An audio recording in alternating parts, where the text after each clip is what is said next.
All right, Suzanne, thanks so much for doing this. First off, just tell the audience a little bit about yourself and how you got started in the work that you do. So my name is Suzanne Horton. I am a licensed mental health therapist in the state of Washington, and I came into this work by nature of who my family is. So my father was a substance abuse and drug and alcohol counselor, and we were really big in church and did a lot of service work together as a family. And that's how I came to become a therapist as well. Um, and then after um, for the past 5 years, I sat as the caregiver for my dad while I was building my practice. And after he passed, I started the Caregivers Grief Commission, which is focused on providing resources and awareness that there are supports and resources available for caregivers who are caring for a loved one, a family caregiver who are caring for a loved one. Mm-hmm. Because I was gonna ask that. That was my next question. Like, what's the commission all about? Yeah, the commission was truly born because I had after my dad passed, I put my therapist hat on and I was like, oh my gosh, that was really hard, right? Like, and the reality is caregivers, family caregivers traditionally sit as a caregiver between 4 and 10 years. And that's a really long time to be in a stressful position without a lot of outlets and resources and support. And so through the process, even though I am a therapist, I didn't really realize there were resources available specifically to me as the helper to my dad. Most of the things that we were doing were focused around his care and meeting his needs. And there are some resources out there, but they're hard to find. And sometimes they have a long wait process. Uh, they have lots of red tape in terms of applications or requirements that in order to be able to apply for them and receive them. So um, afterwards, I wanted to be able to build something that brought that together on a national scale that allowed people not to miss the recognition that there are resources for them through this stressful time to support them to be able to better support their person, And their what loved else one. do you do besides the commission? Is there anything that you do besides that? Because I know in our introductory email you said that you work on the commission and something else. Well, I still have my own private practice as a licensed mental health counselor. So part time, well, I do that. And then in my spare time, I work on the commission. Yeah. And what do you do as a mental health practitioner? So I have my own private practice, which was really nice during the time that I was caregiving for my dad because it allowed me the flexibility to be able to schedule accordingly to meet his needs while at the same time supporting people. Um, I enjoy working with people. That's the work that I feel called to do, and I really enjoy. Traditionally, I work with a lot of people focused around anxiety, family stressors, um, life transitions, and parenting. And when I get when I'm working with people that are really working on themselves, then it becomes a really nice match in terms of connecting and helping them.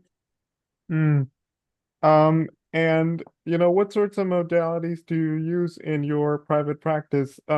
Is it EMDR? Is it relational therapy? Because I've heard that a lot. I've interviewed a lot of mental health therapists, and it's really cool to see, just the terminology and sort of what they do. But what do you do for your specific mental health practice? So I have a very eclectic approach to care because I'm looking at the person as a whole unit. And so depending on what their needs are and what they're coming for, I pull from all of the different modalities that I have on board. I do use a lot of CBT therapy, cognitive behavioral therapy, um, and just in tradition, it just really depends on the person. As I went through my own caregiving journey, I have become more and more aware about how important it is for us to be in tune with how our body is presenting with stress, So I also include a lot of mindfulness and motivational interviewing, as well as some somatic support. Mm-hmm. And I know a mention ago, a minute ago, you said that you also were a caregiver at one point. So like, because generally there are lots of people that are caring for their loved ones and all that kind of stuff, but like what's sort of because caregiving, it's also really rewarding, but it's also really d demanding. Yes.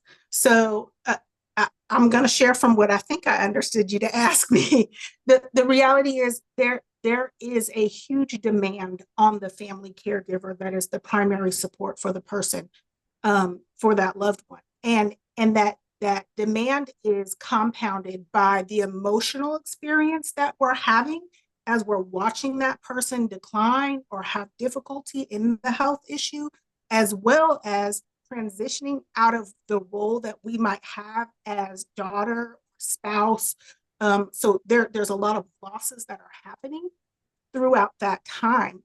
And so building in all those pieces and learning to understand them, developing language around understanding what that grief process is part of what I've been doing. And so I think it's really important for us to understand that as family caregivers, grief doesn't start when our person dies or transitions. Grief starts the minute we say yes to taking on the responsibility of their care. Hmm. And oftentimes people can be burnt out with a lot of caregiving. So like what makes what what can sort of be done from the caregiver's perspective to sort of keep keep their head above water because caregiving it's a lot of work. Yes. Yeah. Yes, I love that terminology that you use, keep your head above water, because that really is a perfect example of the feeling or the experience that people are having when like you're literally just trying to keep everything together while you're so stressed out that you're also dropping things, and it can be very difficult. And so I think one of the biggest things is really understanding the language, that there is language to what being a caregiver looks like. I I can't I was not, even though I am a therapist, I was not prepared to take on all of the responsibilities of being a caregiver to my dad. And so having supports, but sometimes those supports are not enough because those supports are not there in the middle of the night when there's an emergency or like the 24-hour a day kind of care. So having language, but also having people that you can connect with that know and understand what the experience is like. Because if I have to go talk to somebody or check in or get support somewhere else and I have to explain it, I've got zero left to do that for myself. And so having people as some peer support in the space is really useful because I don't have to explain it. I can just show up. And so I think that that's a really important piece to help us endure throughout the time, to support the needs. So at the end, we're beginning to figure out and understand what it is. There's still something left for us. Mm-hmm. And when you were a caregiver during that span of time, did you have like a support network or like a peer network of other caregivers that have gone through the same thing? I did not. So we had some community health resources. So, for example, we had a nurse that would come in and help do my dad's wound care a couple times a week. We had somebody who would come and check on him from home health. We had somebody that would come in and help him do his develop his strength with physical therapy. But in terms of the emotional aspect, I was doing it alone. And I think that after my dad passed, that's what really hit me was the need to support the emotional part that's happening for family caregivers. Because on one hand, we don't even feel like we can step away from our person because of fear of what will happen while we're gone. And so having an easy access resource that connects us to other caregivers, I think is really important. If somebody would have said to me, at all the doctors and nurses and the people that came into our home and they saw me having a hard time, nobody ever said, hey, there's a resource, there's a group, there's the this, there's the that for you. And so I think that although there are those things, it's really important that we begin to change the narrative of how support is brought to the family when someone is sick, so that we can wrap around the group, not just the sick person, to support the overall well-being of the sick person. Because if Mm, I'm doing well, I can show up for them better. yeah, exactly. So, in going back to your mental health practice, I know that we just got off on a tangent there for a sec, No but worries. but what have you learned in, doing this kind of work in the kind of the mental health aspect of what you do? I think from the mental health aspect, like that was the point, that was the part that after my dad passed, that I was able to say, hey, there's a real gap here. Okay. Knowing that as a person who has all this knowledge in my head, I still couldn't access the resources and the services available, told me that everybody who is sitting in the family caregiver role is going to have a difficult time with that process. And so one of the things that I did during my caregiving journey was journal. And so I developed a journal after that helped support others to begin to reflect on their experience and build in language to connect with others. And then just talking about it. You don't hear people talking about being a caregiver most of the time until after their caregiving season is over. And so the piece of building in peer support, the piece of making sure that people have language and starting to actually talk about this in an open way so people aren't feeling like a hidden secret in the back room, Mm-hmm. I think are important from the standpoint of a provider trying to wrap around this family unit to support the well-being of the whole. Mm-hmm. And what role do you think the role of documentaries and movies tell the story, of caregiving and sort of the difficult challenges, that people face? I don't know if you're a big movie buff, but So I think it's interesting because after my caregiving season and I transitioned into what about me, right? Like taking care of myself again. That's when I started to notice things around me that were actually talking about caregiving. Like not too long ago, there was something on CBS News around the role of the caregiver. There are some resources in my community. There are some actual groups for caregivers. And so I think that in general, if we were talking about this in a more open way, it, that it would help caregivers to know this is a normal part of life. It doesn't feel very normal to have to do it for your spouse or, and so it is a big change. But for your parent, the reality is at some point in time, it's most likely that somebody's going to be taking care of it. And who is that going to be and what is that going to look like? So this is a normal part of the life cycle in terms of taking on these responsibilities, but we don't talk about them. And so if we were building that into more of movies or documentaries, starting to build that awareness and have that openness around it, then people wouldn't feel so isolated when it happens. mm-hmm. And I remember watching this Dr. Phil episode, and he had a guest on who I think he was paralyzed from a motorcycle accident, and then his girlfriend at the time was caregiving for him, and then Dr. Phil asked the question to his girlfriend, you can be his caregiver or you can be his lover. I Yeah. just felt like in that moment when he asked that, I'm like, that why does she have to choose between caregiving and loving him? Do you know what I mean? So I don't think you have to change between caregiving and loving. I do think that there is a change in how we love because of the caregiving role, because of all of the responsibilities. And so I really struggled with that. One of the As part of the journal and the Caregivers Grief Commission, I've developed a model around what caregivers grief looks like.